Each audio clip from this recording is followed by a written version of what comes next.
దేశంలో సార్వత్రిక ఎన్నికల హడావిడి నెలకొంది. లోక్సభ ఎన్నికలు సమీపిస్తుండటంతో ప్రధాన పార్టీలు రంగం సిద్ధం చేసుకుంటున్నాయి. ఎన్నికల రణక్షేత్రంలో దిగడానికి అస్త్రశస్త్రాలను సిద్ధం చేసుకుంటున్నాయి. అభ్యర్థుల ఎంపికపై కసరత్తు ప్రారంభించాయి. ఈ క్రమంలో తెలంగాణలో ఎంపీ అభ్యర్థుల ఎంపిక విషయంలో బీజేపీ ఓ అడుగు ముందుకేసినట్లు కనిపిస్తుంది.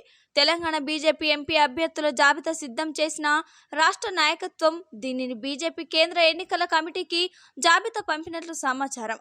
మెజారిటీ స్థానాలను వచ్చే వారం ప్రకటించే అవకాశం ఉంది. తొలి జాబితాలో 8 నుంచి 10 స్థానాల అభ్యర్థులను ప్రకటించనున్నట్లు తెలుస్తోంది. ఎన్నికల షెడ్యూల్ కంటే 20 రోజుల ముందే అభ్యర్థుల ఎంపిక ప్రక్రియ పూర్తి చేయాలని కాషాయ పార్టీ యోచిస్తుంది. సికింద్రాబాద్, కరీంనగర్, నిజామాబాద్ పార్లమెంటు స్థానాలలో సిట్టింగ్లకే అవకాశం ఇచ్చేందుకు పార్టీ మొగ్గు చూపుతోంది.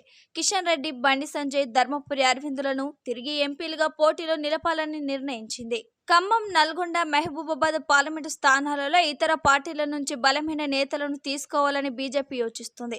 ఇక ఆదిలాబాద్లో కొత్త అభ్యర్థి కోసం అన్వేషణ ప్రారంభించింది. మహబూబ్ నగర్, చేవెళ్ల, భువనగిరి, మెదక్ పార్లమెంటు అభ్యర్థుల పేర్లు తొలి జాబితాలోనే ప్రకటించే అవకాశం ఉంది.